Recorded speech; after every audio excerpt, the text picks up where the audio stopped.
एक गांव में पुट्ठा अपनी माँ शीला और पत्नी शर्मीली के साथ रहता है। पुट्ठा अपने नाम की तरह दिमाग से भी पुट्ठा और आलसी और बुद्धू है। एक दिन सुबह के 8 बज गए। पुट्ठा की पत्नी शर्मीली ने उसे उठाया। अजी सुनते हो, सुबह हो गई है, अब तो उठ जाइए। सूरज सर पर चढ़ाया है, कब उठोगे? ये तो रोज होती है, मुझे सोने दो। मैं तुमसे रोज कहता हूँ कि मुझे मत जगाया करो। हाँ, इतनी देर तक कोई नहीं सोता है, सभी उठकर अपने अपने काम पर चले गए हैं। मैं रोजाना काम पर जाता हूँ और फिर तुम दोनों की डांट भी खाता हूँ, इसलिए मेरा काम पर ना जाना ही अच्छा है। हाँ। तभी उसकी माँ शीला आई और कहा, अरे उठ जा मेरे लाल, उठ जा। जीवन चलाने के लिए कमाना बहुत जरूरी होता है। और इस सूरज से कहो थोड़ी देर से आया करे। अभी तो सोया था। करवट लेते ही तुम दोनों शुरू हो गई। ठीक है माँ, मैं काम पे जा रहा हूँ। जल्दी से नाश्ता कर और कुछ काम देख। माँ, आप मुझे छोटा बच्चा समझती हैं, लेकिन मैं बहुत समझदार हूँ। आज मुझे कोई भी पागल नहीं बना सकता। हाँ, ये बहुत अच्छी बात है, लेकिन फिर भी संभल कर जाना। लेकिन ध्यान से जी, आपके भोंदूपन का सब लोग फायदा उठाते हैं। पुट्ठा गांव में काम तलाशने गया।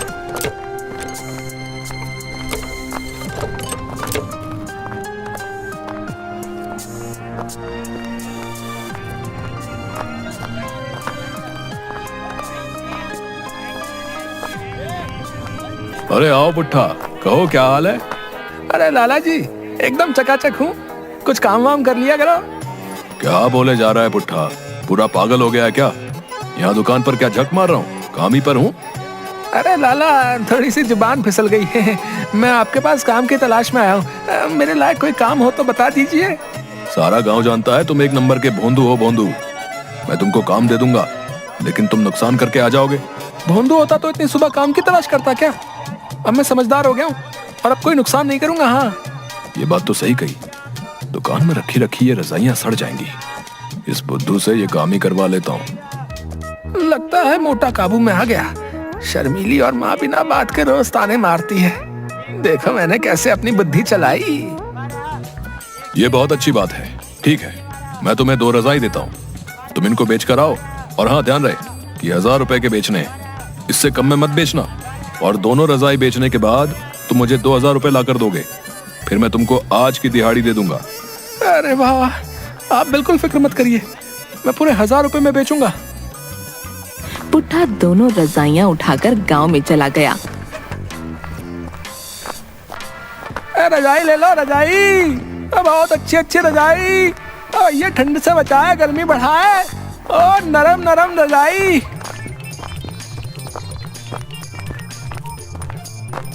रजाई वाले, ए भैया रुको तो जरा।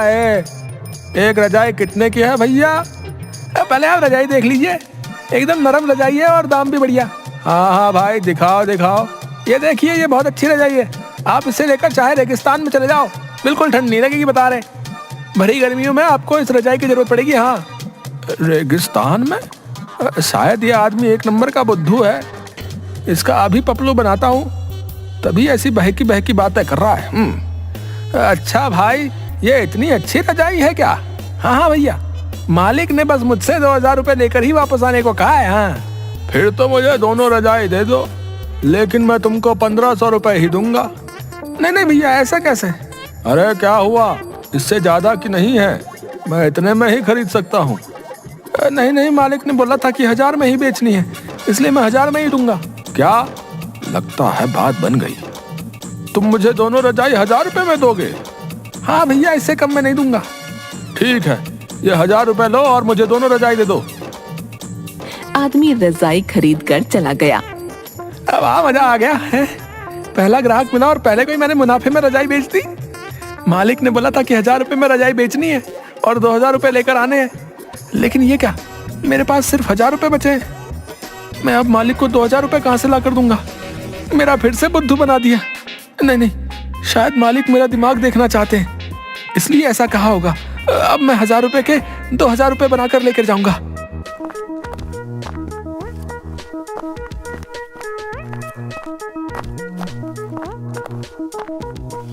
पुट्ठा जेब में 1000 रुपए लेकर घूमता रहा, लेकिन उसे कोई तरीका नहीं सूझ रहा था। मैं अब क्या करूंगा, मुझे कुछ समझ में नहीं आ रहा है। अरे भाई, तुमने एक आदमी को देखा जो रजाई लेकर जा रहा हो? भाई, अभी थोड़ी देर पहले तुम ही तो रजाई लेकर जा रहे थे। अरे बुद्धू हो क्या? मैंने किसी और को देखा, तुमने? नहीं भाई, नहीं देखा, लेकिन हुआ क्या है? आज दोबारा कोई बुद्धू बना गया क्या है? भाई, वो मेरी एक रजाई फ्री में ले गया, मुझे बातों से बेवकूफ बना गया। उसकी भी जरूरत नहीं पड़नी थी उसे, क्योंकि तुम तो हो ही बेवकूफ। पुट्ठा लाला की दुकान पर। अरे आओ आओ पुट्ठा, बहुत जल्दी ही तुमने 2 रजाइयां बेच दी। लाओ, मेरे 2000 रुपए दो। इतने ही मिले हैं लाला, आपकी रजाइयां थोड़ी पुरानी हो गई थी, इसलिए 1000 में ही बेच दी। सच सच बताओ, नहीं तो अच्छा नहीं होगा। मेरा बुद्धू बना रहे हो। रुको तुम, राका, जरा इस बुद्धू से सच उगलवाना। अभी लो लाला जी, इसकी अच्छे से खातिरदारी कर देता हूँ। अरे क्या कर रहे हो, छोड़ो मुझे। बेचारे पुट्ठे की अच्छे से धुलाई कर दी और पीटने के बाद पुट्ठा। लाला, इतनी खातिरदारी की क्या जरूरत थी? उई। पुट्ठा के घर पर शर्मीली उसकी सिकाई करते हुए, कहा था ना समझदारी से काम करना, आ गए ना पिटकर। समझदारी तो बन रहा था शर्मीली, लेकिन कम वक्त चाहते ही नहीं कि मैं समझदार बनूं। हाय हाय, बहुत दर्द है। उई। अगले दिन सुबह, अरे मेरे लिए पानी लेकर आओ। लाती हूँ, वैसे कल रात की धुनाई के बाद प्यास तो लगेगी ही। वो कल वाली बात छोड़ो, समझी? अब देखना, पुट्ठा बिल्कुल बदल गया। हाँ, इसलिए मुझसे ज्यादा सवाल जवाब मत करो। हाँ ठीक है, आज भी कहीं जाओगे बुद्धू बनने के लिए?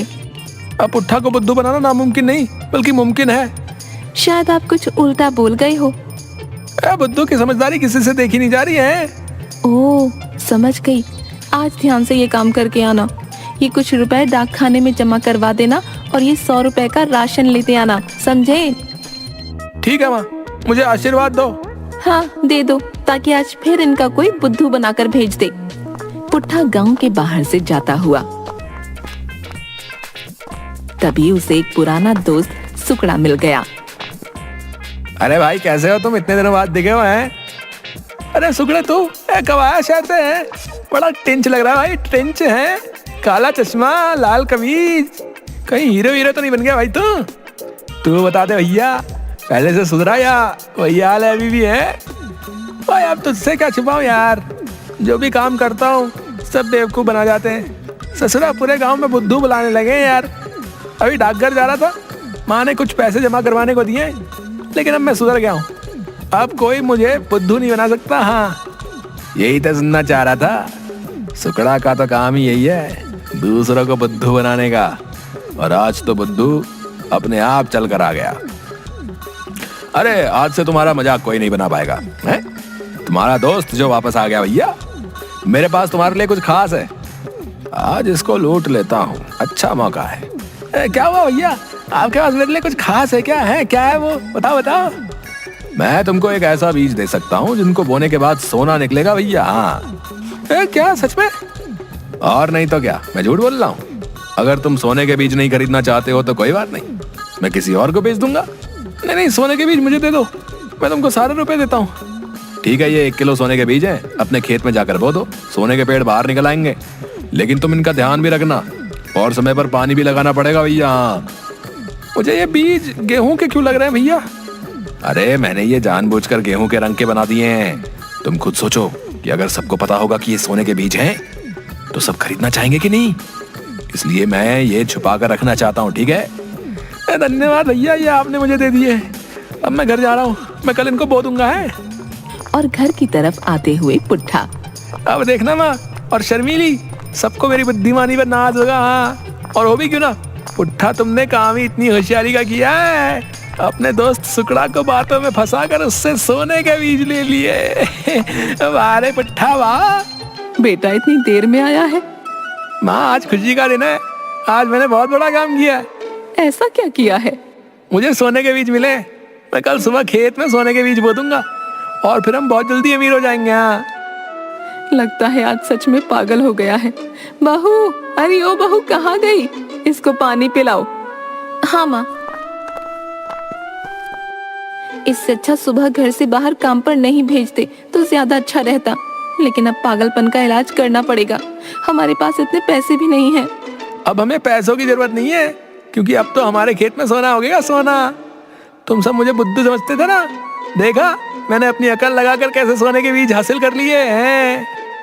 पुट्ठा ने आज दिन भर की सारी बात अपनी माँ और पत्नी को बताई।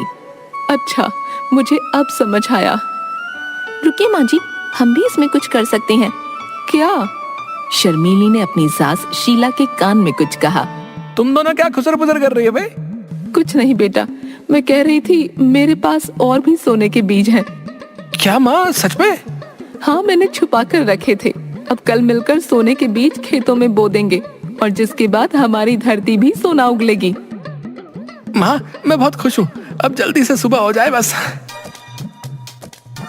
अगले दिन सभी खेत पर पहुंच गए।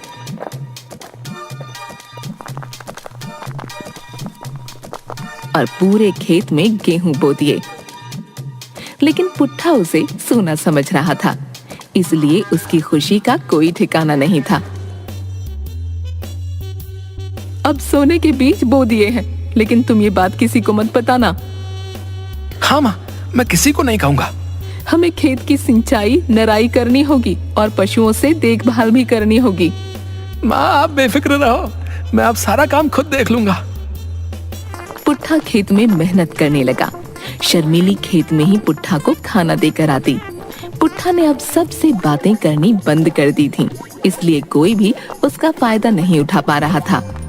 पुट्ठा सिर्फ अपने काम पर ध्यान दे रहा था और इसी तरह 3-4 महीने बीत गए। पुट्ठा की माँ शीला खेत पर आई। माँ, हमारे साथ धोखा हुआ है। क्या हुआ है बेटा? सब कुछ तो ठीक चल रहा है। माँ, आप खेतों में देखो, सोने की नहीं बल्कि गेहूं की फसल आई। तो फसल पकने वाली है, तुम इसके अंदर देखना कि सोना ही निकलेगा। माँ, आप भी बुद्धू बनाने लगी हो। कई बार कोई हमारा नुकसान करके खुश होता है, लेकिन वो जानता नहीं है कि उसने अनजाने में ही एक नया रास्ता दिखा दिया है। तुम फसल पकने तक इंतजार करो। शीला चली गई। पुट्ठा फिर काम पर लग गया। खेत में फसल का सारा काम हो गया, लेकिन खेत में गेहूं के ढेर लगे थे। शीला ने पुट्ठा से कहा, बेटा शायद हमारे साथ सच में धोखा हो गया। यहाँ तो सोना नहीं है। नहीं माँ, मुझे समझ आ गया कि असली सोना यही है और अब से मैं यही काम करूंगा और कोई पागल भी नहीं बना पाएगा। पूरा परिवार खुश हुआ और खेती करने लगा।